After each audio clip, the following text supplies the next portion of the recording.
아데사냐와 페레이라는 지금까지 3번이나 만났고 이번 경기가 사실상 4차전이라는 사실이 아주 흥미롭습니다. 두 선수가 여러 번 만났을 경우 상대 스타일에 맞는 전략을 들고 나오거나 전략을 적절히 변화시키는 것이 아주 중요합니다. 이번 영상에서 둘의 지난 경기를 바탕으로 각 선수가 유리했던 부분과 보완할 수 있는 부분, 그리고 개인적으로 아데사냐가 2차전에 들고 나오면 좋을 것 같은 전략에 대해서 말씀드리려고 합니다. 우선 1차전에서 두 선수의 장단점이 명확히 드러났습니다. 아데사냐가 유리했던 부분부터 보면 우선 아데사냐의 손싸움이 아주 효과적이었습니다. 페레이라가 압박할 때 아데사냐는 손을 뻗어서 페레이라의 손목을 잡았는데, 특히 레프트 훅을 경계해서 왼손을 잡아 페레이라의 주특기를 봉쇄하기도 했습니다. 페레이라는 순수 킥복서로서의 경험이 많기 때문에 이런 손싸움에 익숙하지 않았고 페레이라의 압박을 저해하는 하나의 중요한 요인으로 작용했습니다. 페레이라의 경우 잽이 정말 잘 먹혔습니다. 레프트 훅이 강력한 주 무기이긴 하지만 레프트 훅을 사용하기 위해 우선 이를 셋업해주는 도구가 필요했습니다.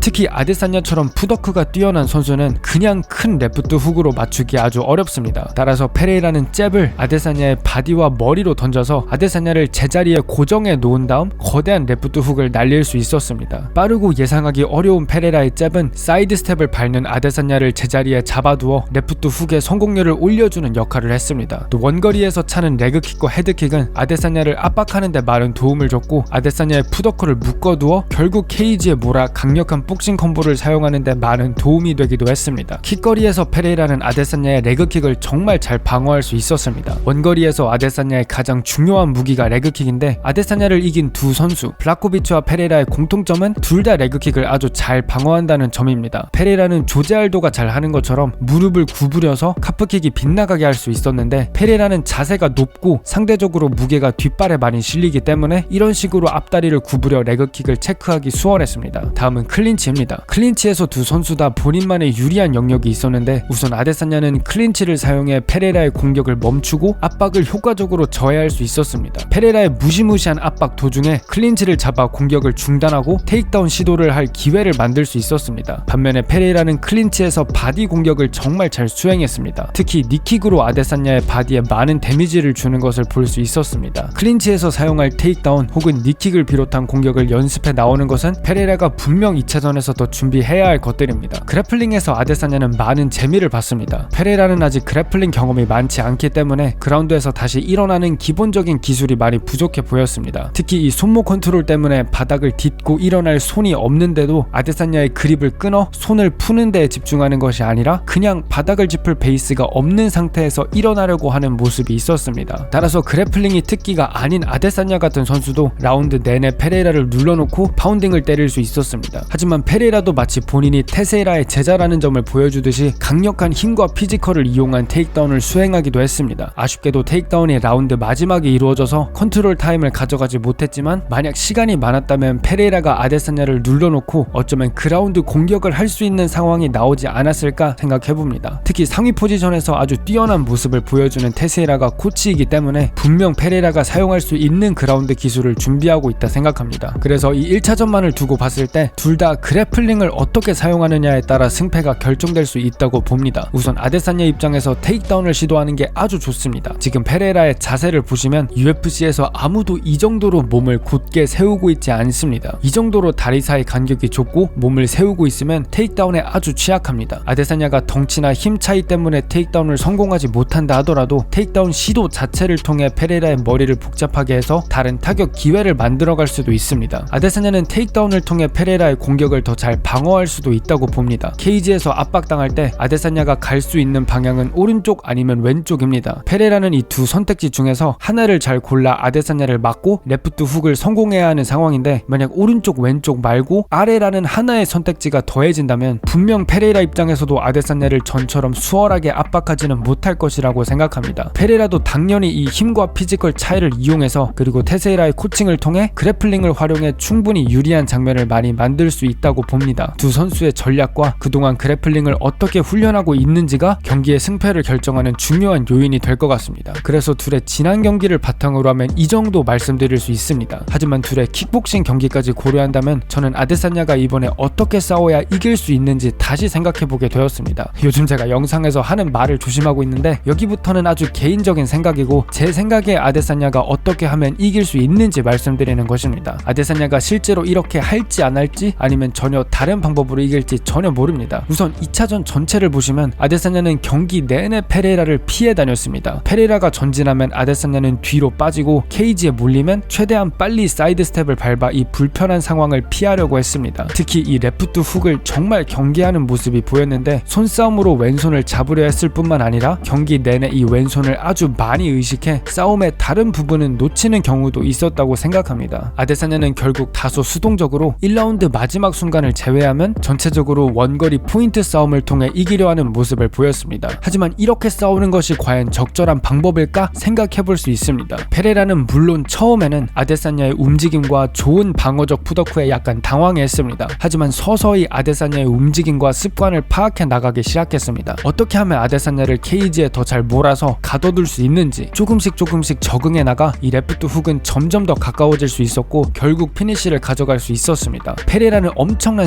스페셜리스트입니다. 한 분야에 이 정도로 위험한 상대와 싸울 때는 잘하는 그 영역을 허용하고 거기에 대응하는 것보다 잘하는 것을 처음부터 아예 못하게 하는 것이 어떨까 생각해봅니다. 예를 들어 불이 났으면 그 불과 같이 살면서 조금만 조심하면 이 불을 잘 피해서 같이 살아 판정승 할 수 있겠다 하는 것보다 약간의 위험을 무릅쓰고 그 불을 적극적으로 끄는 것이 어떨까 생각해봤습니다. 아데사냐와 페레라의 킥복싱 경기를 보시면 아데사냐는 정말 능동적으로 싸웠습니다. 물론 경기가 오래 전이고 지금과 다르겠지만 확실한 것은 아데사냐는 페레라의 레프트 훅을 전혀 무서워하지 않았습니다. 그래서 결국 KO되긴 했지만 그 전까지의 경기 양상을 보시면 아데사냐가 페레이라를 거의 피니시 직전까지 몰았고 아주 성공적인 순간들이 많았기 때문에 비록 졌지만 이번 경기에서 활용할 수 있는 요소가 그 킥복싱 경기에 있다고 봅니다. 아데사냐는 적극적으로 달려들어 다양한 공격과 셋업을 사용해 페레이라의 머리를 아주 복잡하게 했고 엄청난 공격 볼륨과 적극성을 통해 페레이라는 데이터 과부하가 있는 것처럼 보일 만큼 아데사냐의 공격에 잘 대응하지 못했습니다. 또 어떻게 생각해보면 아데사냐는 적극적으로 싸울 때 아주 위험합니다. 공격이 정말 다양하고 속임수가 정말 많아 상대 입장에서 다음에 어떤 공격이 나올지 전혀 모릅니다. 물론 지금은 잽과 레그킥으로 거의 모든 경기를 판정으로 이기고 있습니다. 물론 이런 방법은 상대적으로 수준이 낮은 선수 상대로 아주 안정적인 경기 운영은 할 수 있습니다. 하지만 페레이라처럼 그 안정적인 경기 운영을 때려 부수는 상대라면 아데사냐도 불로 불을 꺼야 하지 않을까 생각해봤습니다. 페레이라에게 경기 주도권을 주고 본인은 케이지에 몰려서 수동적인 포인트 경기를 하는 것은 페레이라가 가장 잘하는 것을 하게 해주는 것입니다. UFC 전체에서 가장 뛰어난 레프트 훅을 가진 킥복서에게 25분을 주면 그 25분 동안 어떻게든 레프트 훅을 성공시킬 방법을 찾을 것입니다. 하지만 만약 아데사냐가 먼저 적극적으로 달려들어 다양한 공격을 하고 테이크다운을 노려서 그라운드로 끌고 가고 적극적으로 페레이라를 압도하려 한다면 페레이라가 원하는 싸움이 되지 않을 가능성이 있습니다. 물론 적극적으로 싸우면 아데사냐에게 훨씬 위험한 싸움이 될 수 있습니다. 하지만 전에 수동적인 접근이 먹히지 않았기 때문에 이번에 조금 다르게 싸워보면 어떨지 생각해봤습니다. 개인적으로 아데사냐가 방금 말씀드린 대로 싸울 것 같지는 않습니다. 아데사냐는 너무 오랫동안 잽과 레그킥으로 경기 운영을 했고 지금 갑자기 바뀔 것 같지는 않습니다. 만약 전처럼 수동적인 포인트 싸움을 한다면 저는 아데사냐가 그래플링이라도 적극적으로 사용하는 것이 그나마 가장 좋지 않을까 생각해봅니다. 아데사냐가 이기면 아마 휘테커와 다시 싸워야 할 것 같고 페레라가 이기면 조금 더 재미있어집니다. 페레라는 체급을 올라가서 자마알 힐이나 프로아스카 같은 선수와 싸워도 되고 또 힐은 페레이라의 스승인 테세이라를 이겼기 때문에 재미있는 스토리라인도 가능할 것 같습니다. 아데사냐 대 페레이라 분석은 여기까지 하면 될 것 같고 번지 대 마스비달 경기 프리뷰는 조만간 채널 멤버 페이지에 올릴 예정입니다. 만약 추가적인 분석에 관심 있으시면 영상 하단 설명란에 가입 링크가 있습니다. 시청해주셔서 감사합니다.